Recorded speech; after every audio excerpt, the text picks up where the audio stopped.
네, 안녕하십니까. 박주경 변호사입니다. 오늘 영상의 주제는 이 친권에 대한 부분입니다. 친권이라고 하는 개념이 좀 법률 용어이기도 하고 이제 일반 분들은 잘 사용하지 않죠. 그럼 쉽게 말씀드리자면 이 미성년자들에 대한 부모의 감독권이라고 생각하시면 좀 쉽게 받아들이실 수 있어요.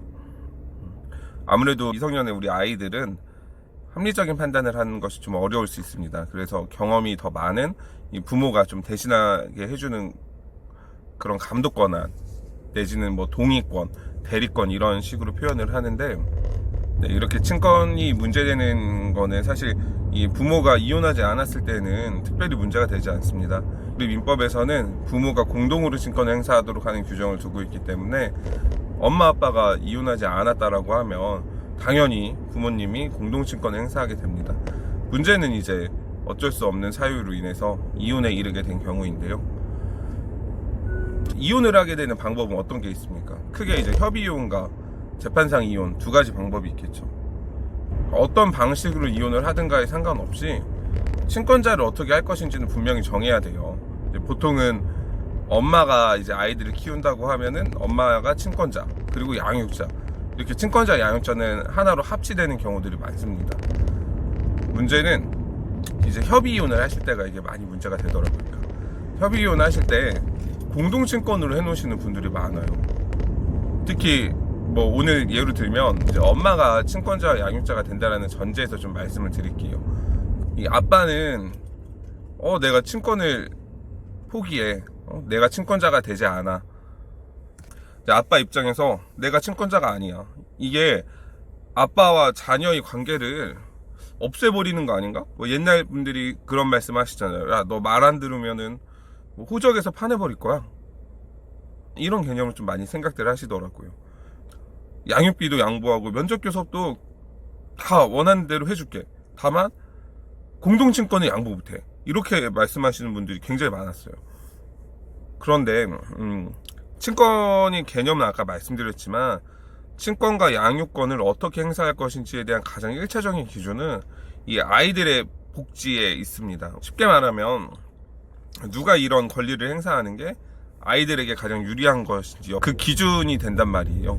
그런데도 불구하고 이제 엄마나 아빠, 특히 이제 오늘 예로 든 사례 같은 경우에는 이제 아빠가 단독친권은 안 된다, 무조건 공동친권 해야 된다. 그럼 이게 극단적으로 어떤 상황이 발생할 수 있냐면, 이 친권이라고 하는 건 아까 말씀드린 것처럼 일종의 감독권이란 말이죠. 그럼 우리 아이가 하다못해 뭐 슈퍼에 갔어요, 편의점에 가서 과자를 하나 사 먹는데 이 과자를 사는 것도 매매 계약입니다. 그래서 미성년자들은 사실 살 수는 없어요. 부모가 와서 대신 결정해 줘야 되는데, 엄마가 야 그래 너 오늘 말 잘 들었으니까 과자 하나 사 먹고 와 했는데 아빠가 갑자기 나타나가지고 야 이거 내 동의를 받지 않았으니까 이 계약은 무효다 라고 주장하면 어떻게 돼요? 그 주장이 맞아요, 틀리지 않단 말이에요. 뭐 좀 극단적인 얘기는 하지만, 그래서 친권을 공동으로 하게 될 경우에는 좀 어려움이 있고, 반대로 말해 친권이라고 하는 개념은 법률적인 개념입니다.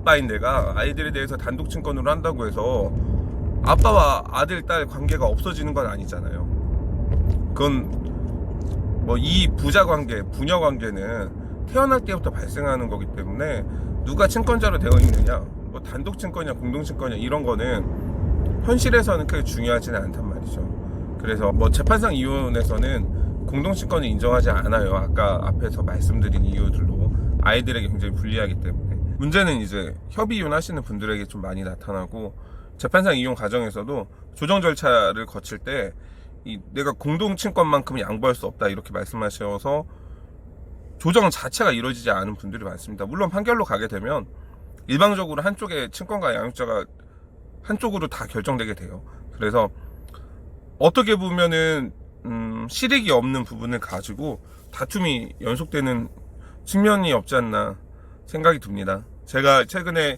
하고 있는 사례 중에서도 굉장히 치열했어요. 공동친권은 무조건 인정하지 않는다라고 했지만 결국에는 단독친권으로 변경하는 판결을 받아냈습니다. 협의이혼에서 공동친권으로 해놓고 재판만 하면은 단독친권으로 변경되냐라고 물어보시면 그거는 무조건 그렇지는 않아요. 그냥 재판상 이혼을 할 때는 공동친권을 하지 않는다라는 거지. 이미 뭐 엄마 아빠가 협의로 공동친권으로 하기로 정한 이상 특별한 이유 없이 무조건 단독친권으로 바꿔달라 이런 주장 법원에서 무조건 받아주지는 않습니다. 그에 대한 마땅한 이유를 좀 소명할 필요가 있는데, 반대로 이제 그 아빠 입장에서도 단독친권으로 해줄 테니 뭐 예컨대 뭐 면접교섭을 좀 더 많이 한다거나 면접교섭을 좀 자유롭게 하고 뭐 방학 때도 같이 놀러가고 좀 이런 부분들로 현실적으로 좀 주장하셔서 이득을 챙기시는 것도 낫지 않나 하는 생각입니다. 결과적으로 법원에서는 이걸 잘 인정하지 않기 때문에. 자, 그래서 오늘 이제 드리고 싶은 말씀이 뭐냐면, 이 친권의 개념이 굉장히 생소하고 혈연 관계처럼 느끼시는 분들이 있지만, 이 친권 개념은 순수하게 법적인 개념에서 비롯되는 거고, 엄마 아버지와의 자녀의 관계에 뭐 영향을 미치거나 하지는 않습니다. 그렇기 때문에 혹시라도 뭐 이 영상을 보신 분들은 이혼을 하는 단계에 있어요. 그러면 공동친권만 너무 주장하지 마시고 단독친권으로 해주는 게 아이들한테 유리하다. 그러니까 애초에 공동친권 주장하는 것도 아이들 위해서 주장하시는 거잖아요. 그러면 단독친권을 해주시고, 반대로 이제 아빠 입장에서 단독친권을 해줬는데 내가 뭔가 좀 서운해. 그러면 그 부분을 면접교섭으로 좀 많이 주장을 하세요. 그러시는 게 이 재판 과정에서도 현실적으로 이득을 볼 수 있는 게 아닌가 싶습니다. 자, 이 친권에 대한 부분들은 제가 뭐 저희 블로그에서도 포스팅을 많이 해놓고 있으니까 그런 부분들 좀 참고하시면 될 것 같습니다. 자, 오늘 영상은 이렇게 마치겠습니다. 감사합니다.